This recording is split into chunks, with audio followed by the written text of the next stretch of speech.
Bonjour, ici Stevie Ray et bienvenue à cette présentation de Bâton Rouge Live, le fameux restaurant de Lachenay, situé au 1400 rue Yves Blais. Nous sommes disponibles sur Facebook, sur K-Marina Flashback et nous sommes également en édition studio sans contact.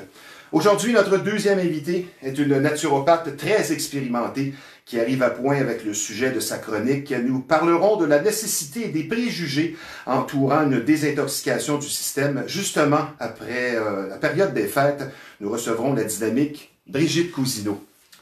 Mais tout d'abord, notre première invitée. Personne n'est mieux placé qu'elle pour parler de l'homme et de son cheveu, puisqu'elle pratique la coiffure pour hommes depuis presque 3 décennies. Et pour nous expliquer les dessous et grandes lignes de son métier, je vous présente une femme sympathique, habituée au public, Mélanie Boucher. Bonjour Mélanie. Hello! Ça va bien? Ça va bien toi? Ben oui. La question plate en partant, l'incidence de la crise du COVID sur ton entreprise, sur la coiffure pour hommes, parce que je pense que c'est un domaine qui est durement touché, mis à l'épreuve. Oui, effectivement. Effectivement, hein? Effectivement. Ça prend pas un cours d'université pour comprendre ça. Mais comment tu te débrouilles? Ben, on est en confinement présentement.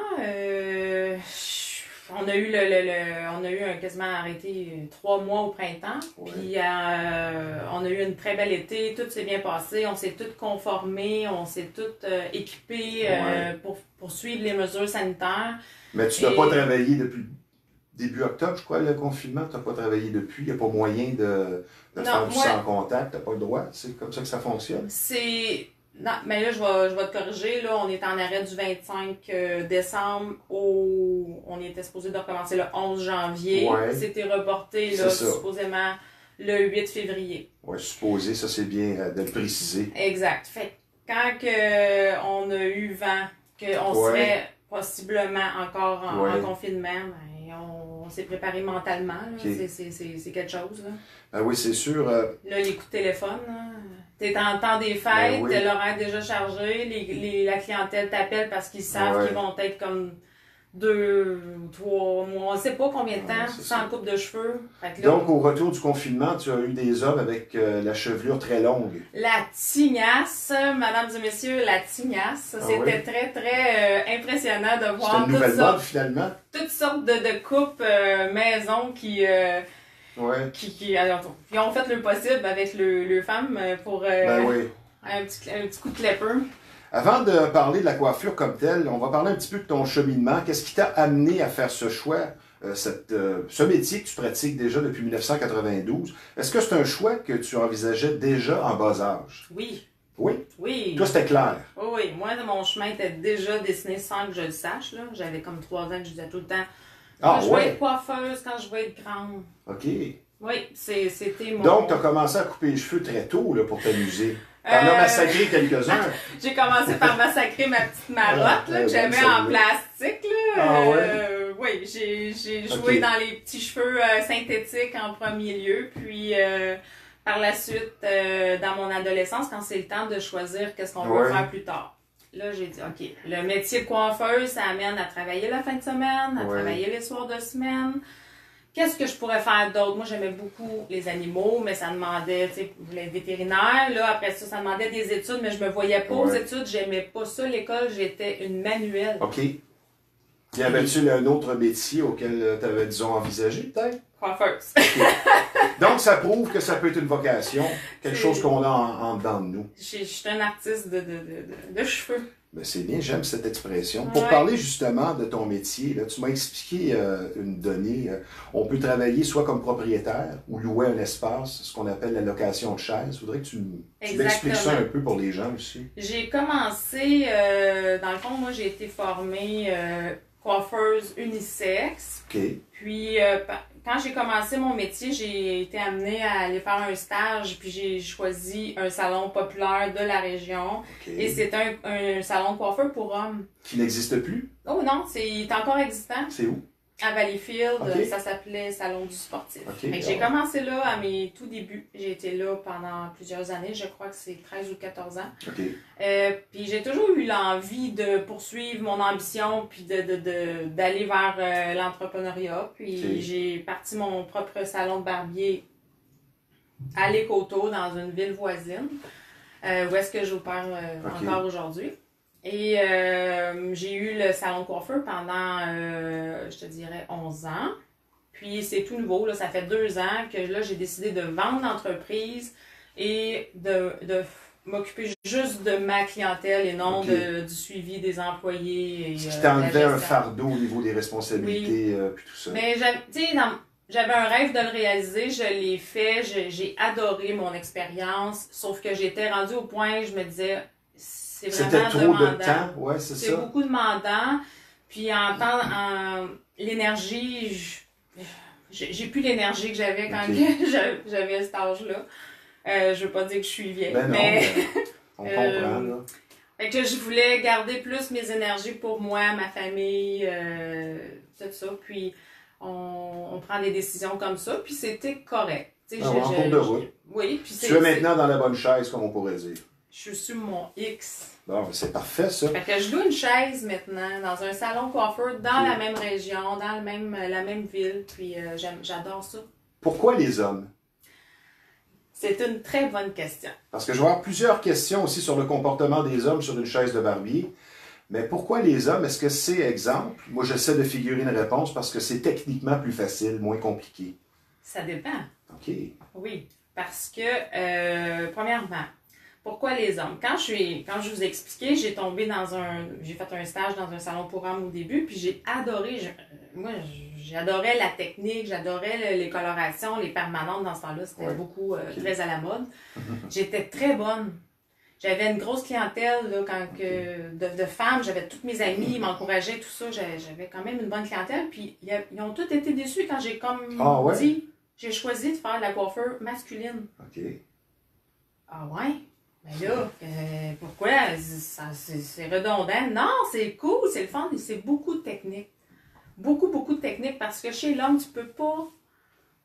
Il n'y a pas de nuance? Tu peux pas barioler ça avec du spray net, là, puis la couette va tenir là. Non, c'est au naturel, il faut que ça soit parfait, puis je suis une perfectionniste. Donc, ça venait me chercher le côté que quand tu passes le coup de clipper, ça paraît, ce côté-là. Ouais.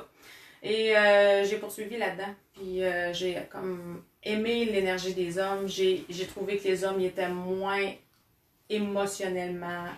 Ils sont plus émotionnellement stables. Mais on va en revenir à ça avec ton côté psychologue, parce que un peu comme peut-être je dirais comme un barman ou une barmaid, parfois ça tombe dans le « oh misère, oh malheur ». Avec les années, est-ce que c'est difficile physiquement? J'ai essayé de voir où est-ce que ça pourrait être difficile au niveau des jambes, au niveau du bas du dos ou des jointures de ta main. Est-ce qu'il y a une blessure typique? Ou je dirais avec l'âge, avec le temps, les années, typiques chez les coiffeurs et coiffeuses? Ben, c'est toutes ces réponses. Oui, c'est ça. On est contorsionniste. Ça paraît pas, mais on c'est est difficile. toujours mal installé. Donc, il faut que tu comment on dit ça? Faut que tu fasses attention. Faire attention à toi, masso, physio, tu sais, pour ajuster tes positions. Faut toujours que tu y penses à ça, à ta position de travail. Est-ce que tu travailles en talons, par exemple? Jamais. Jamais, parce que ça serait courir après les maux de dos. Ça prend une petite élévation, mais pas rien de trop important. Je serais pas capable. C'est quoi l'évolution dans ton métier avec les années? Parce que tu peux en parler, je veux dire, depuis 1992, tu remarques une évolution. On va laisser faire la mode de côté, on va y revenir un peu plus loin dans la deuxième partie. Mais tu vois quelle est l'évolution dans la façon de procéder, disons, ton métier, ou ça n'a pas changé peut-être? Ah oui, ça a changé. Oui, beaucoup. Ben, ça a changé, je ne sais pas si je suis la seule, mais tu sais, j'ai 28, 29 ans de carrière. C'est ça. Au début de ma carrière, c'était l'apprentissage des techniques.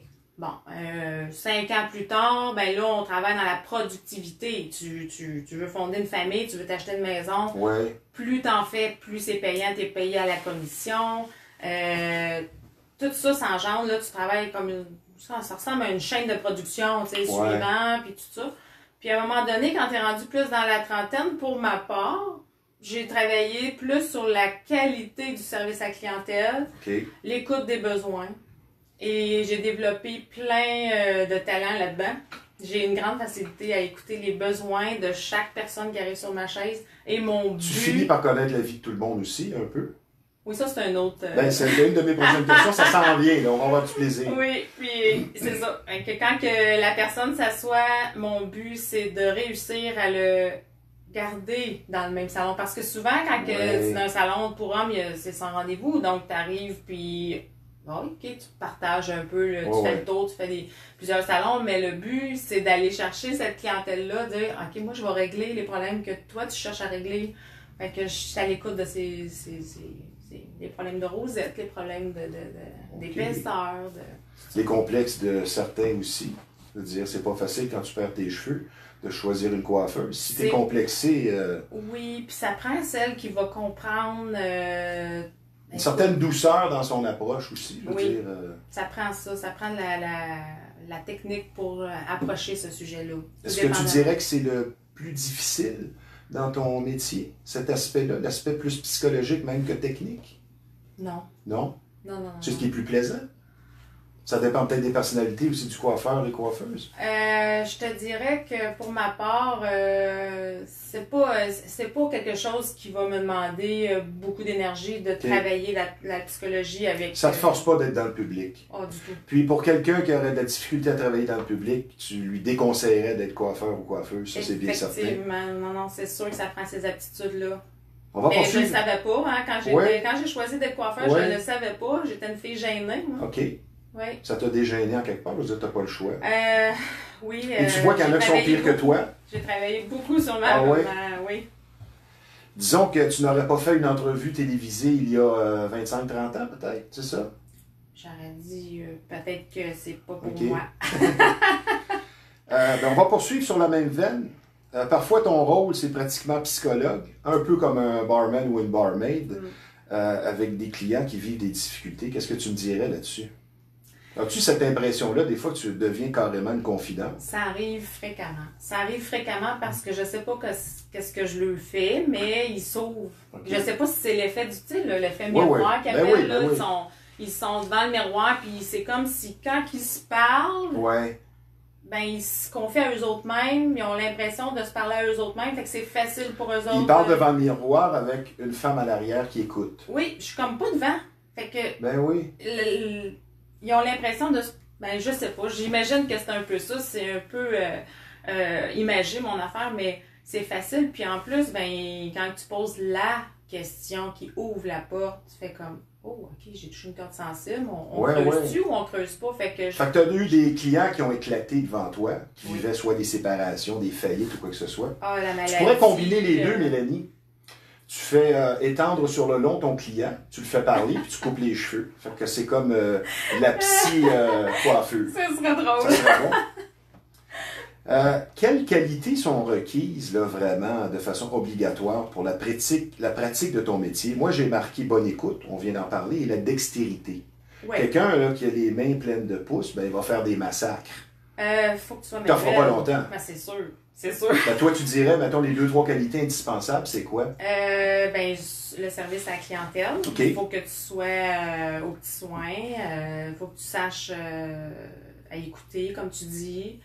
La performance, le côté, comme moi, dans mon métier pour homme, ça prend beaucoup de techniques. Fait que faut que tu sois capable de dire, OK, je vais apprendre. C'est ça. Tu restes tout le temps dans ta zone de confort. Dire, moi, je fais juste ce style de coupe-là. Il faut que tu saches aller te former et de l'apprentissage, même en regardant une autre personne plus expérimentée que toi-même. Un petit peu comme dans tous les métiers. Je veux dire, si tu as un guide ou quelqu'un plus expérimenté qui peut te transmettre des informations. Exactement. Un apprentissage, c'est sûr. Tu sais, l'ouverture, là. L'ouverture à la clientèle, tu sais. Souvent, tu vas avoir des personnes spéciales sur ta chaise, avec une personnalité très spéciale. Mais il faut que tu saches... Il faut que tu deals avec ça. Oui. Oui, puis...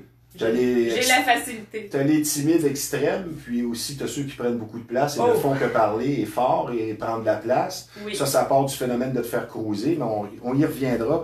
On va poursuivre dans la psychologie de la coiffure. Les stéréotypes évoluent. On dit que la femme parle plus que l'homme. On dit parfois même que c'est une mémère. Toi qui es mieux placé que quiconque pour en parler, est-ce que l'homme est-il, disons, aussi jasant, donc commère, que la femme? C'est quoi ton appréciation de tout ça? C'est quoi le score là-dessus? Je te dirais que l'homme, il y a certains hommes qui vont beaucoup parler d'eux parce qu'ils veulent un peu d'attention. Parce qu'on est là. Vanter, non, mais c'est comme dans leur nature de dire Mélanie, elle m'écoute, elle. Ok. Elle a le temps, là, pendant que, tu sais, ça se fait tout seul. Il s'ouvre, puis il parle. Puis on discute toutes sortes de choses. Il y en a d'autres qui parlent pas du tout, sont plus renfermés. De toutes sortes de styles. Mais commère, dire les potins ou des choses comme ça, c'est pas comme chez les femmes. OK. Vraiment pas. Tu t'en sauves. Parce Parce que ça doit être un élément parfois qui peut peut-être devenir lourd aussi. C'est pour ça que je parlais tantôt, l'énergie des hommes est différente des femmes. Ouais. C'est très, très lourd. Maintenant, depuis 2 ans, je travaille dans un salon unisexe. Je fais que mes hommes, mais dans un salon unisexe à location de chaises.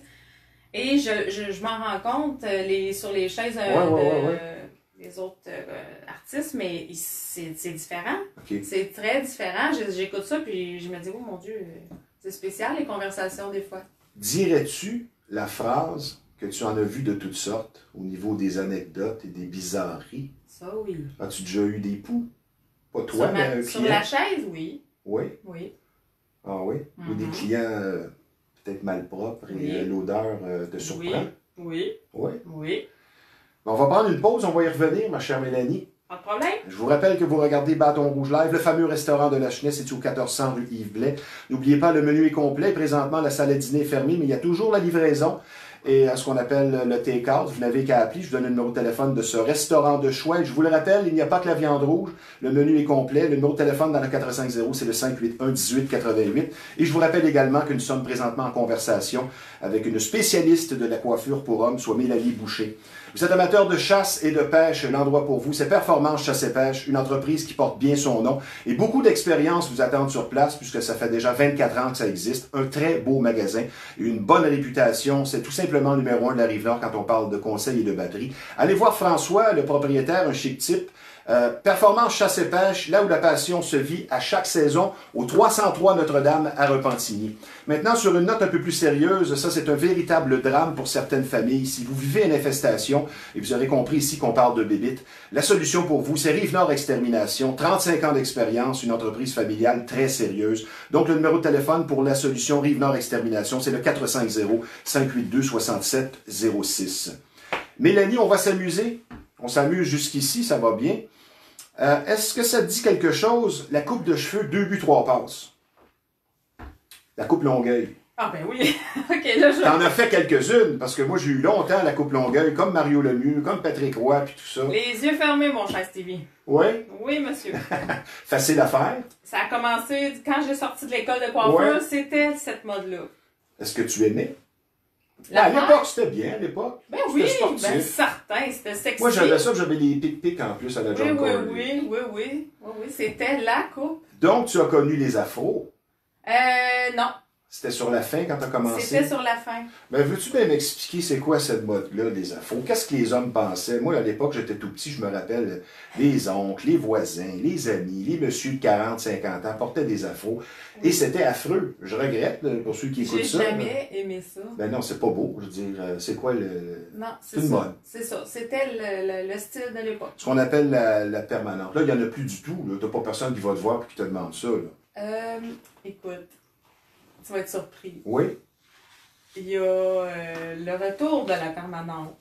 Oh, dans la coiffure masculine. On sait plus quoi faire. Là. Ben, dans la coiffure masculine, on a ce qu'on appelle les styles undercut. Ça veut dire raser tout le tour avec le dessus un peu plus touffe. Là, on appelle ça. Peut-être années 40 un peu, là. Tu sais, militaire presque. C'est ça que tu veux dire? Oui, avec les fades en bas, mais sur le dessus long. Là, quand on dit long, là, une bonne longueur qui est déconnectée avec le côté rasé. C'est comme si tu... Imagine-toi, là, tu isoles toute ta calotte en haut. OK. Et de ce qui me reste? Pas toi.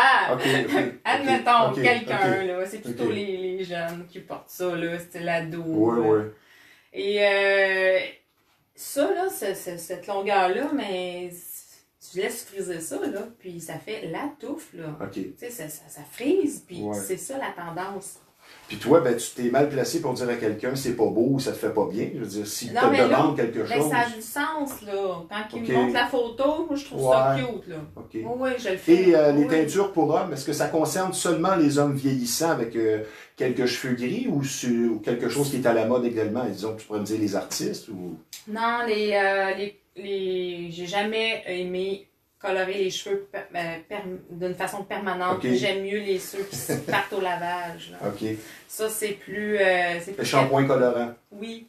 C'est comme un dépôt de couleur qui vient mettre un peu de poivre dans le sel. Okay.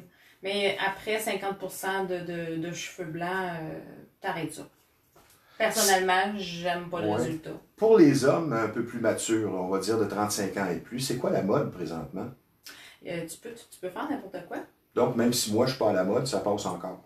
Ben, c'est pas nécessairement... Il n'y a pas vraiment un style précis présentement pour les hommes de 40 ans et plus? Il n'y a pas de style précis parce que souvent, il faut y aller avec qu'est-ce qu'on a comme cheveux. Ouais. C'est ça. C'est plus ça. Celle-là, je la comprends. Tu as traversé combien d'époques, combien d'ères? Parce qu'on en a parlé, toi et moi, au téléphone, disons en presque 30 ans. Combien d'époques, tu dirais, au niveau de la mode? Ou de... Ben, je vais te nommer, là. Ouais, ben, on va s'amuser, c'est le fun, ça. J'ai pensé à ça en m'en oui. Bon, j'ai commencé avec la fameuse coupe Longueuil. 2 puis 3 passes. Ça, je la connaissais pas, celle-là, tu me l'apprends. Ensuite, il y a eu la Arnold Schwarzenegger. La brosse bien carrée, là. Ah oui, ben oui. Puis là, tous les militaires, ceux qui voulaient avoir ce style-là, ben oui. Oui. Mais là, tu avais aussi la Longueuil. T'en as pris en 92, là, quand tu as commencé. Oui, c'est ça. Il y avait aussi la Longueuil, mais carrée. OK. Wow. Ça. Ensuite, il y a eu la coupe Mario Pelcha. Est-ce que tu te souviens de ça, là? Comme ça, tout peigné par en avant, au lieu des avoir, tu sais, comme on d'habitude, on a ça dans les airs, les spikes, comme t'as porté, là, justement. Ben oui. Ben, quand que, là, c'était plus par en avant, un peu, tu sais, les petites mèches sur le front à la Mario Pelcha. Quand il a coupé ses cheveux de cette façon-là, il avait justement sûrement enlevé sa longueuil, là. Mais c'est ça, je me souviens plus trop. C'était mon idole de l'époque, tu comprends? Ça l'est plus? Ben, les choses changent. Oui, c'est on évolue, qu'est-ce que tu veux. Mais c'était lui puis Rock Voisine. C'était deux choix évidents. Là. Oui, c'était ça. Et par la suite, il y a eu la coupe Tintin. Ça, c'est tout assez court, mettons, rasé numéro 2 sur les côtés, coupé aussi sur le dessus, mais tu levais juste le toupette. Puis après ça, il y a eu le faux wok. Tout dans le milieu. OK. Ah, puis la coupe champignon. Ah oui, il y a eu ça. Qui était atroce. Mais non, mais j'avais plein de copains, la nuque courte, puis le champignon. Mon Dieu. Ça, c'était dans les années 90. Tout faire pour pas pogner. Dans les années 90, la coupe champignon. Ça, c'est surtout chez les enfants, les jeunes adultes. Puis, plus récemment, disons, dans les 10 dernières années, tu dirais quoi? J'ai eu beaucoup Parce que si je comprends bien, c'est comme 3 époques. Aux 10 ans, disons que c'est ça? Oui, aux 10 ans. Et quand on a eu le fameux mohawk dégradé, là, un genre de faux mohawk dégradé qui partait en avant, puis qui s'en allait jusqu'en arrière. Tu avais la cliente, mais tout dégradé. C'était assez beau. C'était tout un art faire ça. Puis il y a aussi eu l'époque des mèches. Ah ben oui! Les mèches blondes par-dessus des cheveux foncés. Oui, puis en plus de ça, il y avait le petit Villeneuve là, qui s'était bleaché. Décoloré les cheveux. Ah oui. Fait que j'ai fait ça. T'en as vu des choses. Puis le plus difficile à produire, c'est-tu les mèches sur du cheveu foncé? Non. Non? Non, il n'y a pas de secret pour ça. Non, c'est chimique. Là. Côté chimie. Moi, c'est une question un peu personnelle, mais qui fait partie du lot. Côté shampoing, c'est quoi que tu recommandes? Bon. Est-ce que tu recommandes de prendre un deuxième après un... Comment on dit? Un conditionneur? Oui. C'est quoi que tu recommandes, toi? Ben, chaque personne... De regarder, Chaque personne a un type de cheveux différent. Donc, la personne qui va avoir un cheveu à tendance grasse, il faut qu'il prenne un shampoing adapté, un shampoing doux... c'est du cas par cas, finalement. Oui, c'est ça. Je peux pas tout expliquer. Y a-tu des choses à éviter dans ce cas-là? Les shampoings à 2 piastres, sûrement. C'est sûr. Écoutez, les shampoings de pharmacie, là, je vais le répéter, mais c'est pas cher, puis ça mousse. C'est tout. Puis ça sent vraiment bon. Sauf que les ingrédients à l'intérieur sont pas toujours... C'est un trompe-l'œil. Quand ça dit que ça rend les cheveux brillants, c'est effectivement vrai, mais c'est du silicone, moins de qualité, puis ça fait à long terme d'autres. C'est sûr que le gars qui est tout rasé puis qui fait juste faire un shampoing puis qui s'en rase 2 semaines après, regarde, on s'entend que... Mais ça peut amener des problèmes de cuir chevelu, l'accumulation de mauvais produits. Là. Mélanie, est-ce qu'on peut réellement développer une bonne technique en coiffure sans aucun cours? Non. Ben... J'ai dit non. quelqu'un qui est manuel, puis qui n'a pas suivi de cours, peut apprendre les techniques de quelqu'un qui est capable de le démontrer comme il faut. Oui. Ça, c'est sûr. Tu n'es pas obligé de suivre un cours, sauf que moi, je le conseille. Okay. C'est de la base. On a presque terminé, mais je vais y aller un petit peu plus dans le personnel et peut-être même drôle. C'est un préjugé. Quoi répondre justement aux préjugés? Ça doit être facile de rencontrer pour une femme qui coupe les cheveux aux hommes. Parce que c'est un préjugé, je suis bien certain, auquel tu as eu à faire face. Oui. Tu as eu ce commentaire-là, Oui. même peut-être te faire traiter de courailleuse par quelqu'un qui est mesquin. Mais c'est-tu vrai, ça, que c'est plus facile de rencontrer parce que tu es coiffeuse? Premièrement, le mot courailleuse, j'ai jamais senti que Que tu étais perçue comme ça? Là? Non. Non. J'ai toujours... On voit ton sérieux dans ton approche là, de ton métier aussi. Ben, j'ai toujours... oui, c'est ça. J'ai toujours démontré un côté professionnel très fort. Fait que donc, oui, on se fait dire... Tu vas garder une certaine barrière, oui. même si tu vas être d'une grande écoute. Oui, même si la personne qui est assise sur ma chaise, c'est une belle personne, elle a une belle personnalité, tu gardes ton côté professionnel. C'est ça. Puis t'as l'ouverture de dire, ben, tu sais, ça reste que c'est ma job, là. Ben oui. Puis t'aimes jaser avec la personne, puis en plus elle est belle, tant mieux. Ben oui. Puis tu te fais dire... C'est mieux des poux. Oui. Si tu te fais dire que t'es belle, mais c'est agréable aussi, tu sais, ben je veux dire, c'est plaisant, mais c'est gênant aussi. Ben, je vais y aller avec un autre préjugé. Que faire si tu sors avec un copain ou un conjoint jaloux? Ça marche pas. Est-ce que tu l'as vécu? Non. Non? Non. Moi, un gars jaloux avec toi, je pense que ça ne marchera pas. Ça marcherait pas, non. C'est ça. Ben, je vais poursuivre. Est-ce que c'est difficile de se faire cruiser si souvent? Si c'est difficile... De se faire cruiser, parce que je veux dire, c'est pas toutes les demandes qui sont attrayantes. Comme tu le disais si bien, c'est oui. Non, mais je veux dire, tu te fais causer, je sais pas moi, 10 fois dans une semaine. Puis t'en as 9 qui sont vraiment pas beaux. Comment tu deals avec ça? Parce qu'il y en a qui sont, tu sais, t'as des hommes qui sont persistants, là. Je veux dire... Oh, ben, ils persistent pas bien longtemps. Okay. Après ils comprennent assez vite. Oui, écoute, j'ai déjà eu... Ouais, en tout cas... Des anecdotes... croustillantes. Bon. Oui. Puis de l'âge de mon père, là. OK. Ouais. Ça, c'est plus fréquent. Qu'à un moment donné, tu te rends compte que le client, il va là, c'est pour la coiffeuse. C'est ça? Après quelques fois. Dis, mon Dieu, ses cheveux poussent vite, lui, il vient souvent. Quel conseil donne... Oui? On pourrait en jaser longtemps. OK, mais t'as mieux garder ça pour toi? Ben, c'est délicat, des fois. Ben, c'est humain. Des fois, quelqu'un se reconnaîtrait. Ben oui, mais c'est humain aussi. Ben, c'est ça. Quel conseil donnerais-tu aux aspirants, aux futurs coiffeurs, coiffeuses, quant au choix, pour choisir homme ou femme? Quel conseil tu donnerais-tu pour ceux qui veulent se lancer dans la même voie que toi? Tu veux dire du côté... Qui veulent devenir coiffeur, okay. que ce soit homme ou femme. Okay. Quel conseil tu donnes là-dedans? Premièrement, je donne... Du haut de tes 30 ans de carrière. Là, oui, moi, j'en ai des affaires que j'aurais dû faire. Okay? Je ne l'ai pas fait. J'ai suivi mon cours unisexe. Oui. Avec ce cours-là, tu peux voir ce que tu aimes faire, vers où tes aptitudes s'en vont. T'sais, à chaque étape de ton cours, tu peux voir si tu es faite pour ça ou si ça va bien là-dedans. Ben, comme on le disait tantôt, travailler dans le public, tu l'as ou tu l'as pas. Oui. Si tu n'aimes pas le monde. C'est noir ou blanc, là. Ben oui. Pas de zone ça se développe pas tellement. Exactement. Ça, sauf que là, moi, j'avais l'aptitude pour toutes les sphères du métier. Coloration permanente. Tu avais la dextérité, bien sûr. Oui, j'avais de la facilité sur tout. Par la suite,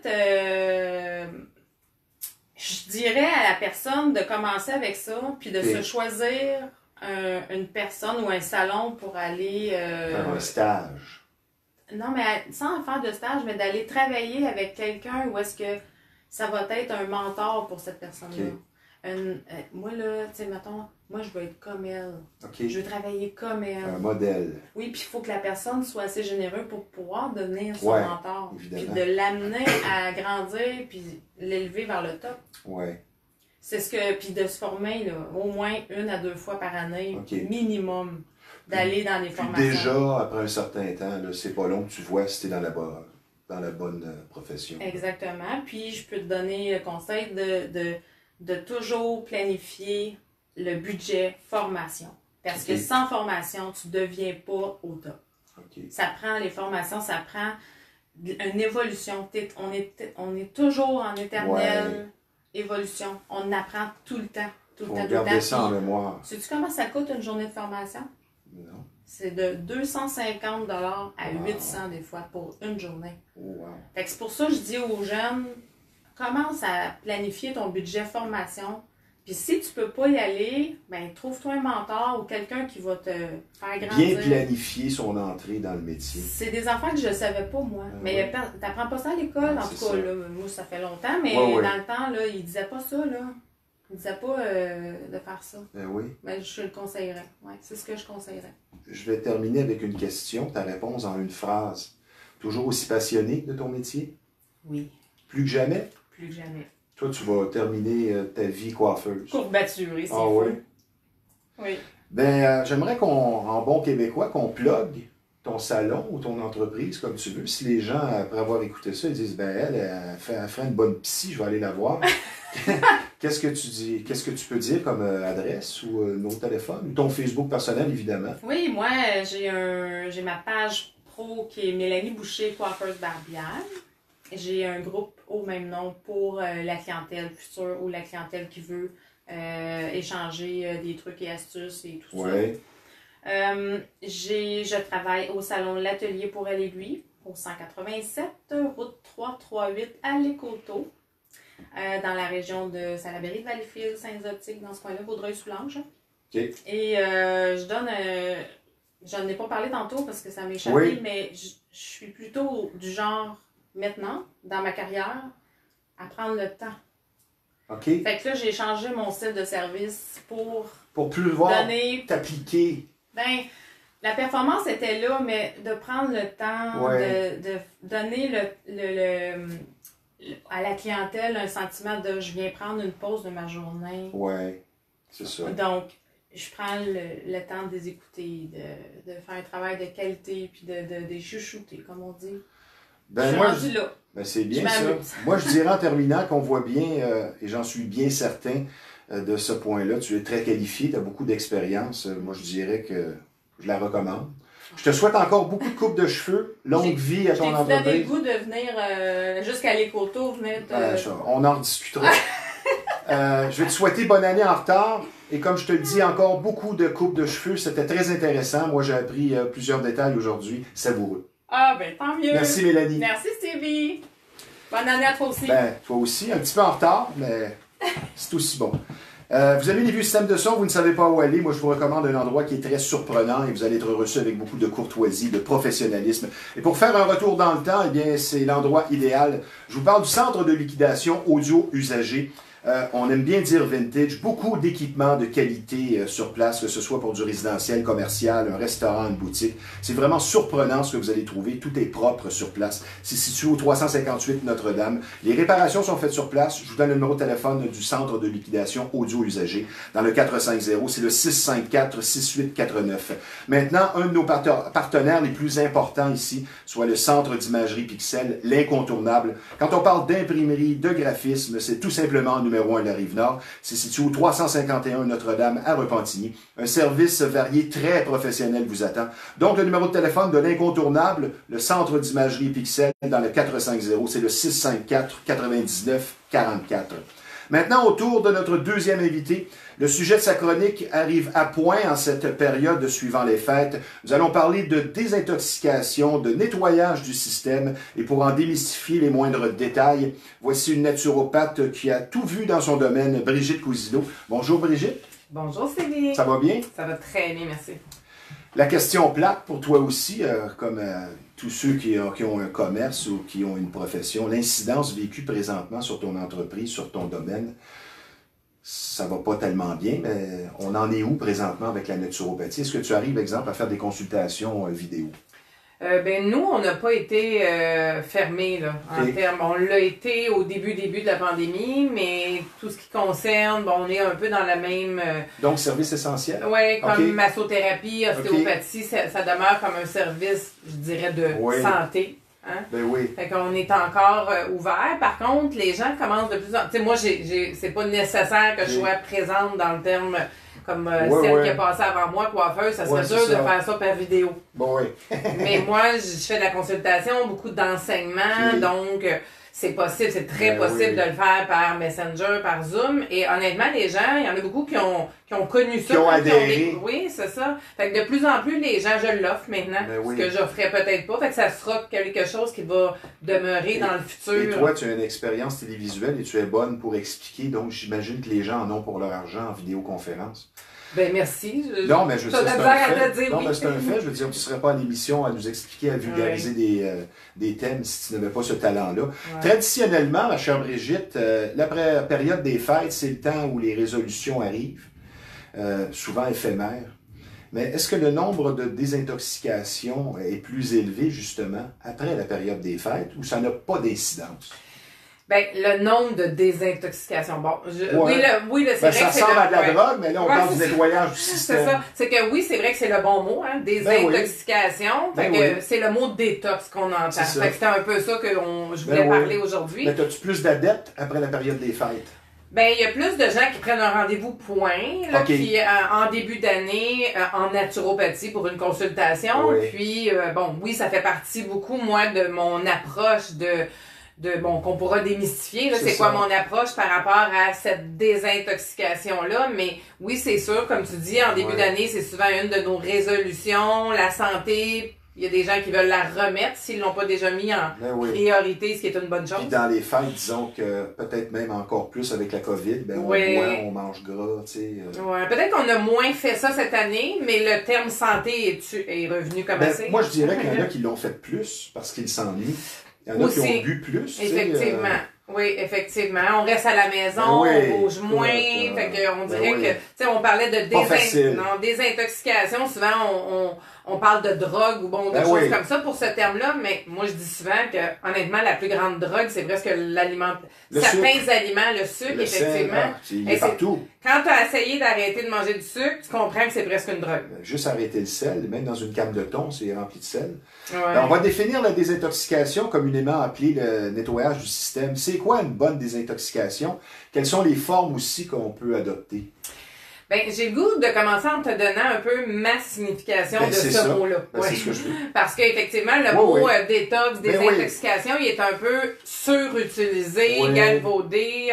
On l'entend beaucoup. Et je pense que c'est important, juste, en tout cas, moi, mon approche à moi, dans le fond, désintoxication, si on comprend que le corps a fini par accumuler beaucoup parce qu'on a mangé plus, on a mangé trop gras, on a mangé trop de sucre, on a pris de l'alcool. C'est ça. Fait que c'est comme juste logique de penser que, mon Dieu, tout ça mis dans le corps, à un moment donné, ça crée comme une surcharge. Et désintoxication, c'est simplement, dans le fond, de donner une chance au corps de se refaire, puis de travailler à éliminer tout ça, parce qu'on a été conçu pour éliminer. Quand on regarde, on a une porte d'entrée pour les aliments, la bouche, mais on a 4 portes de sortie pour les déchets. Fait que c'est sûr que le corps est fait pour... Donc, quelqu'un qui ne va pas à la toilette souvent, c'est un mauvais signe. C'est pas que c'est un mauvais signe, mais en tout cas, il y a une porte de sortie qui est la principale, je dirais, le côlon, qui ne contribue pas à garder le corps, je dirais, propre. Là. Parce que c'est majoritairement par là que va passer l'élimination. Fait que c'est sûr que ça peut... c'est sûr que c'est déjà... Donc, il y a combien de formes de désintoxication? Parce que moi, je vais t'envoyer une idée avec un préjugé. Je veux dire, le radis noir. Et si tu essaies ça, ça a l'air que tu vas être longtemps aux toilettes. Là. Puis, c'est un préjugé, parce qu'on en a parlé, toi et moi. Je veux dire, y a-tu moyen de faire une désintoxication sans passer 3 jours à la toilette? Bon, encore là, je vais revenir à dire que comme naturopathe, il n'y a rien de miracle. Que ce soit pour désintoxiquer, que ce soit pour perdre du poids, il n'y a pas une seule chose, un seul aliment, une seule ampoule de radis noir dans ce cas-là, qui peut, c'est illusoire de penser. Et malheureusement, c'est un peu ça des fois qui est véhiculé. Tu sais, la publicité, prenez ça, c'est un kit détox, vous allez, avec tout ça, vous allez vous refaire une santé à neuf. C'est impensable. Je veux dire, tu peux prendre ton ampoule de radis noir, mais le soir manger une patate frite. Je veux dire, la radis noire, il y a un maximum qu'elle va faire. Fait que c'est vraiment, dans le fond, une désintox. Quand tu disais, est-ce qu'il y a beaucoup de sortes de désintox? À la base, il faut se rappeler c'est quoi une désintox. Bon, OK, désintox, c'est permettre au corps d'éliminer, permettre au corps peut-être à ce moment-là aussi de stopper un certain temps les aliments qu'on a trop consommés. Fait que tu sais, c'est un peu comme un processus. Fait que c'est pas une seule chose. C'est souvent, il faut mettre en place des changements alimentaires, des ajouts de certains aliments. Puis oui, peut-être utiliser l'ampoule de radis noir, mais l'ampoule de radis noir va être un plus dans un genre je dirais, de protocole de désintoxication, là. C'est un préjugé de dire que ça va coûter cher faire une désintoxication? Ben, c'est un préjugé parce que ça dépend. Encore là, oui, si on te vend, je sais pas, une gamme de produits à 400 $, mais qu'on t'a pas enseigné la base. Parce que honnêtement, on pourrait faire, puis il y en a pour tous les budgets, c'est-à-dire que quelqu'un qui vient me voir puis qui a pas nécessairement autant les moyens d'acheter beaucoup de produits, ben, je vais concentrer avec l'alimentation. Oui. On peut, je dis, dès qu'on va donner au corps les aliments qu'il a besoin pour faire ça, si on augmente on le sait, il n'y a pas de recette miracle. On stoppe de manger des sucres, du pain, pâtes, croissants, muffins, puis on mange plus de fruits et légumes, ben déjà, on va se mettre en mode désintoxication.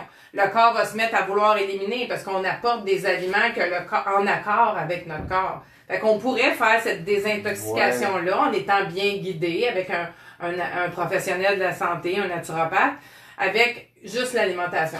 Juste des jus, de légumes frais. Oui, ça commence là. Est-ce qu'on peut être trop jeune ou trop vieux pour entamer une désintoxication? Non.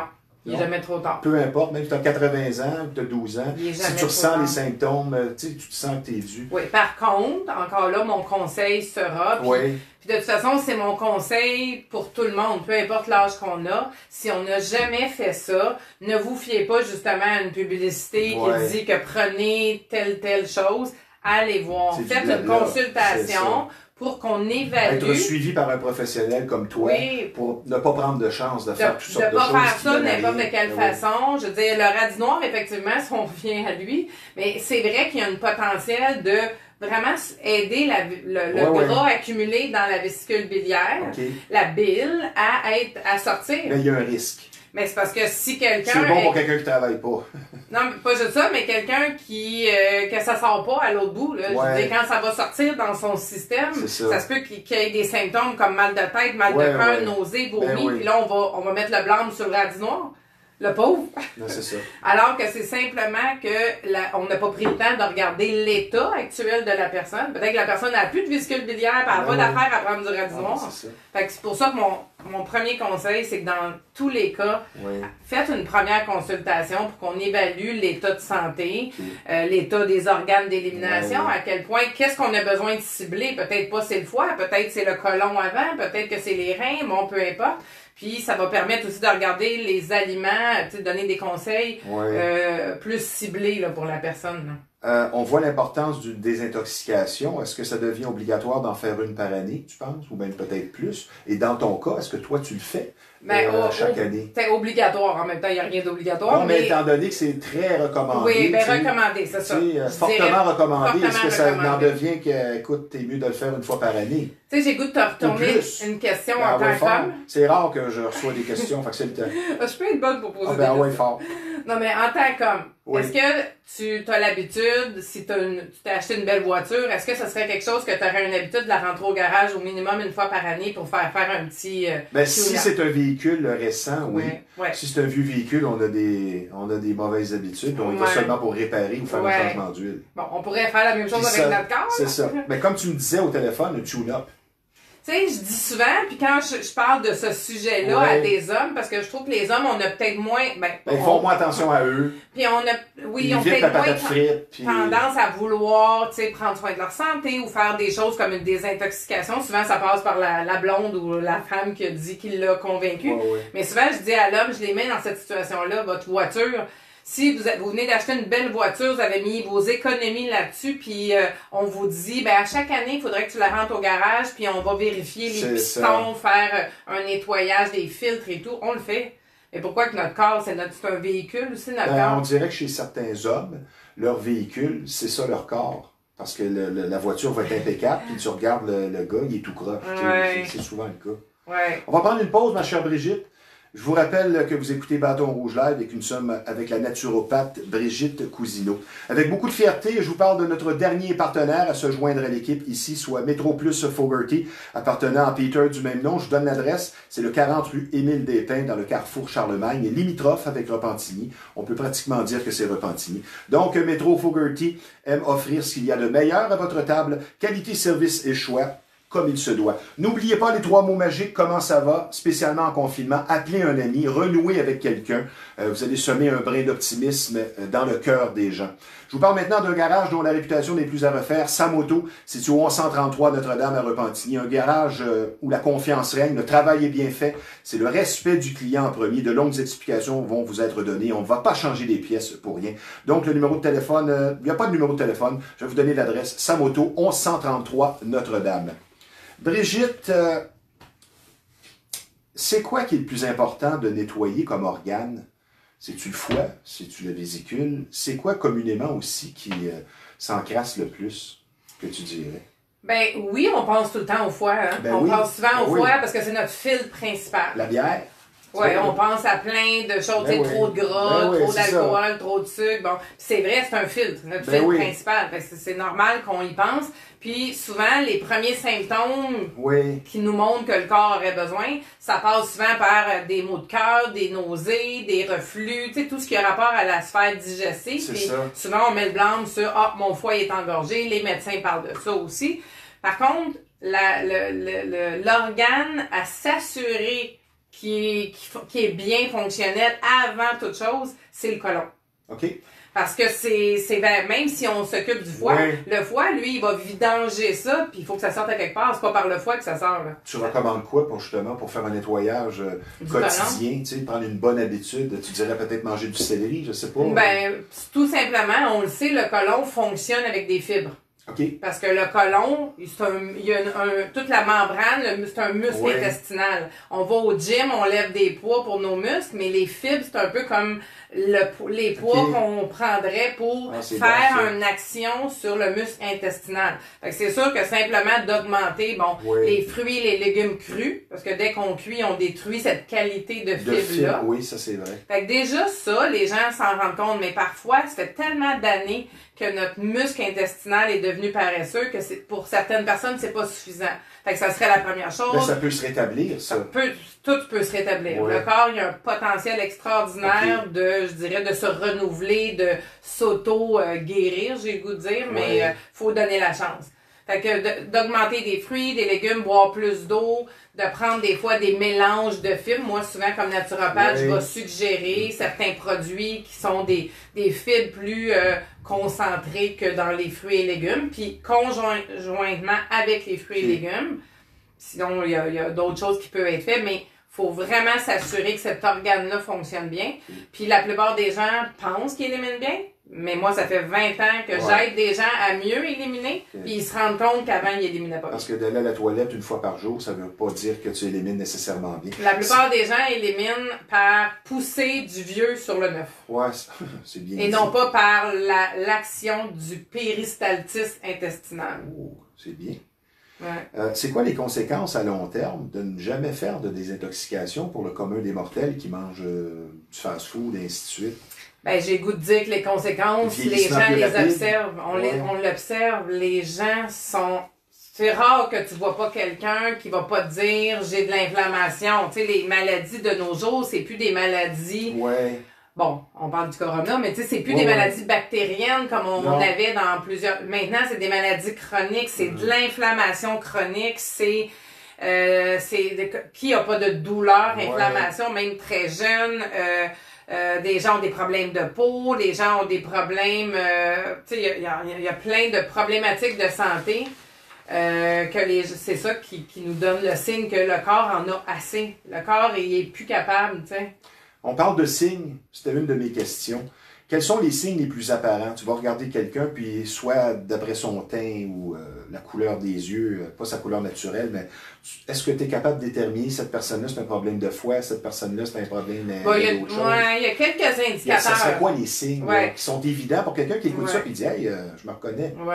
Bien, c'est sûr que des symptômes, tu sais, certains symptômes, juste quelqu'un qui dit hey, « J'ai pas d'énergie, je suis fatigué, je suis fatigué ». Ben oui, ça, les signes physiques comme ballonnement, reflux, nausées, maux de cœur. Brûlement d'estomac. Brûlement d'estomac. Mais sinon, c'est ça. Sinon, tu disais, il y a des choses au niveau des yeux. Quand les gens ont le dessous des yeux très enflés, des poches, là, c'est ça. Ça, c'est les reins, souvent. Les reins qui ne fournissent plus à la tâche, parce que les reins, c'est un filtre. Ben oui. Et les gens qui ont des cernes noires autour des yeux, ça, c'est plus le foie. Si on parle de signes. Ça veut pas dire qu'il faut se rendre là, parce qu'il y a bien des gens qui ont un foie quand même engorgé, je dirais, puis qui n'ont pas les cercles noirs, mais quand tu parlais de signes peut-être plus évidents, ça pourrait être ça. Tu sais, un teint terne, effectivement. Donc, aussi l'importance de l'activité physique. Bien, c'est sûr, ça fait partie au moins minimum, ça fait partie de l'élimination. Bien, ça fait partie de la santé holistique. Tu sais, la naturopathie, c'est holistique. On va, l'alimentation, certains herbes, plantes, on va utiliser la nature, mais dans mes enseignements, je vais aussi enseigner les respirations, je vais enseigner peut-être de faire des étirements, d'aller dehors, de regarder au niveau émotion, parce que ce qui nous intoxique, c'est pas seulement certaines choses qu'on mange, mais c'est certaines émotions qu'on garde à l'intérieur. Tu sais, j'ai toujours retenu quelqu'un qui disait « ce qui ne s'exprime pas s'imprègne ». C'est bien. Fait que tout ce qu'on garde, surtout on parlait du foie, je te dis rapidement une émotion, c'est la colère. Si on n'exprime pas la colère, c'est notre foie qui... ça va comme se stocker dans le foie. Ben oui, c'est vraiment pas fou. Ça te montre tu sais, des fois on est fâché puis on a un point. Tu sais, ça peut faire ça, en tout cas, c'est peut-être pas ça non plus. La COVID. Plus de systèmes engorgés à cause de la COVID, tu penses, de ce que tu remarques dans ta profession? Tu veux dire notre système... La personne qui boit plus, elle mange plus à cause de la COVID, penses-tu que tu as plus de clients qui vivent ça? Pas nécessairement, honnêtement, non. Oui et non, dans le sens que c'est surtout l'inactivité, la sédentarité, le fait que les gens s'ennuient. Encore là, je reviens à dire que certains aliments sont pires qu'une drogue, presque. Certains. Les gens, c'est ça. Fait que les gens mangent moins bien, ils s'ennuient, l'anxiété, des fois, il y en a que ça les fait manger. Fait que je pense que c'est plus une conséquence de ça qui amène peut-être les gens à comme un alourdissement dans leur système. Puis après ça, le fait qu'ils ont des prises de conscience sur leur santé, puisque maintenant on a le temps de penser, on a le temps de réfléchir à regarder qu'est-ce qu'on aimerait qu'est-ce qu'on aimerait améliorer. Puis ça peut être tout ça qui fait que les gens entrent en contact avec moi comme naturopathe. Évidemment, tu connais bien la supplémentation. Les fameuses protéines. Bon, la personne commence à s'entraîner, spécialement les gars, veut grossir, puis là, c'est shake par-dessus shake, puis c'est des shakes trop gros, parce que je pense que le foie, après 25-30 grammes de protéines à la fois, ça commence à être une surcharge. C'est quoi le danger des protéines et est-ce que tu les recommandes? Bon, moi, je suis une fille d'alimentation. Puis pour moi, à la base... Tout est dans ton assiette. Tu sais, je regarde, puis je fais souvent l'analogie avec un cheval. Tu as vu des gens qui avaient des problèmes à cause de ça? Des protéines en poudre? On sait pas nécessairement des fois si c'est exactement ça. Puis moi, j'ai pas une clientèle sportive nécessairement dans des gyms. Je suis pas dans un gym. Donc, on va revenir au cheval. Fait que peut-être, c'est ça. Fait que juste faire l'analogie avec le cheval pour... Tu sais, quand on veut, des fois, regarder, c'est correct qu'on mange telle chose, parce qu'on entend tellement de choses au niveau alimentation. Revenons à la base, revenons à la nature, aux animaux qui sont dans la nature, comme le cheval. Y a-tu quelqu'un d'assez musclé et fort?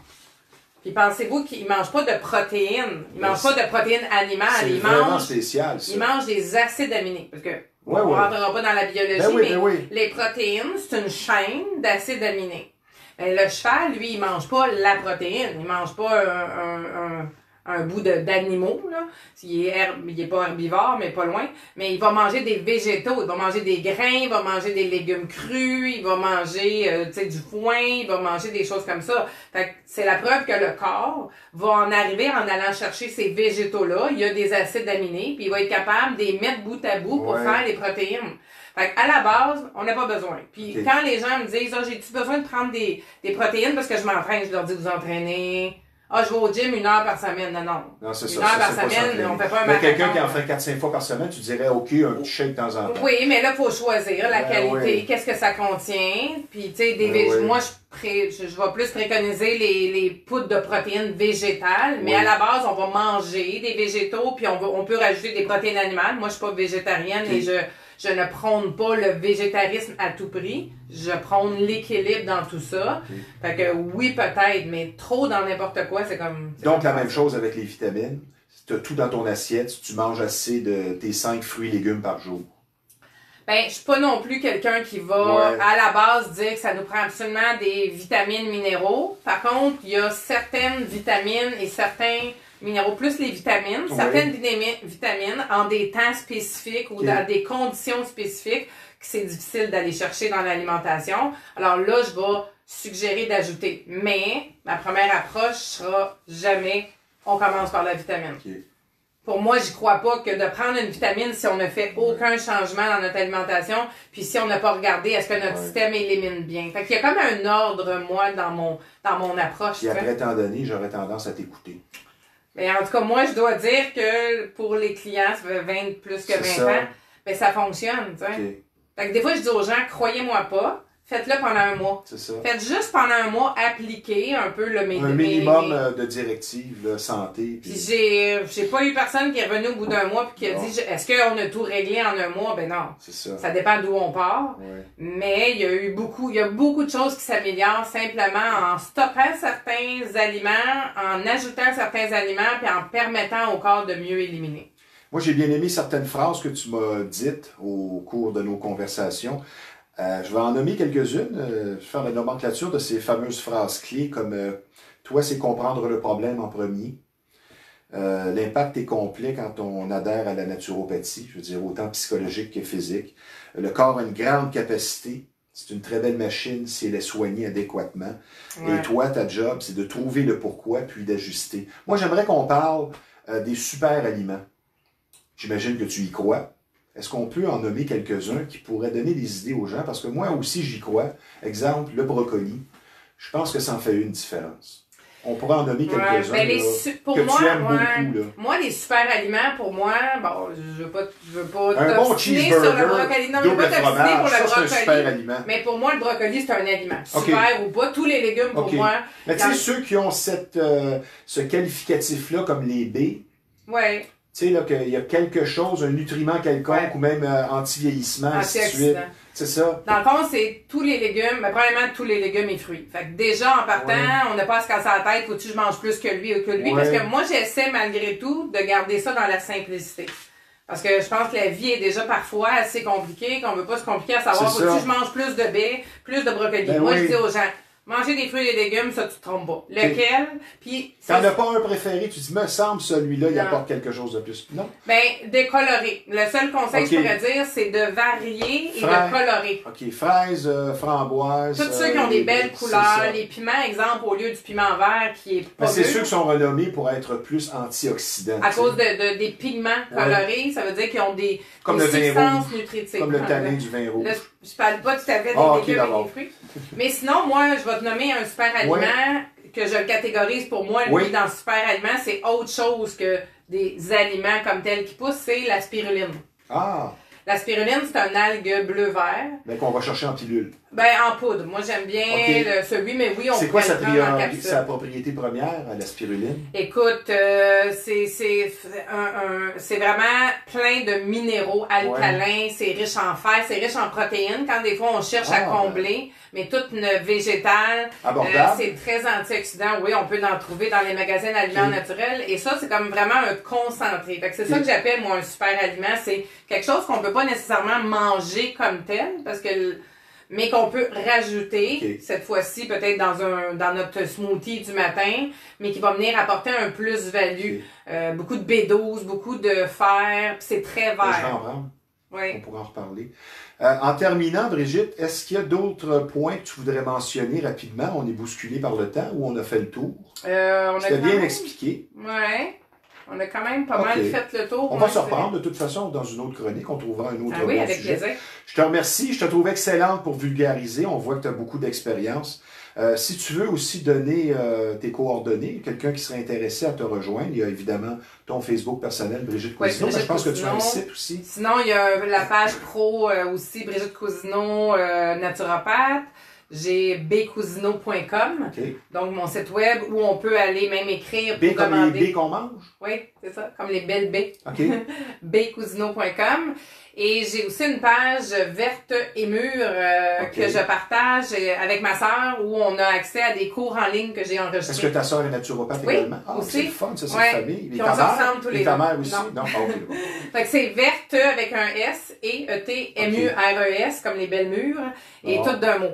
Fait que ça aussi, page professionnelle et on a un site web vertemur.ca qu'on peut aller tout retrouver ça. Ben Brigitte, je te souhaite bonne année un petit peu en retard.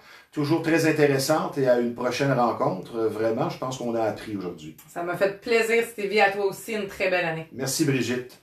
Maintenant, je vais vous parler d'un de nos partenaires ici, soit la zone vêtements de sport et classique qui est située au 148 Notre-Dame, présentement fermée, mais ça va rouvrir très bientôt. Beaucoup de marques de choix au meilleur prix.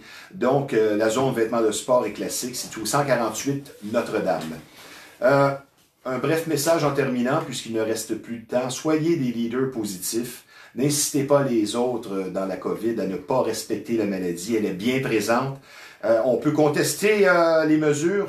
C'est sûr, le couvre-feu, certains disent que c'est loufoque, mais il ne faut pas contester la maladie. Parce que, vous savez, porter son masque, faire attention en public, c'est la seule solution. C'est pour bientôt. Et n'oubliez pas les 3 mots magiques, comment ça va, appeler un ami, renouer avec quelqu'un, vous allez semer un brin d'optimisme et de joie dans le cœur des gens. Merci d'avoir été des nôtres, ici Stevie Ray. À la semaine prochaine.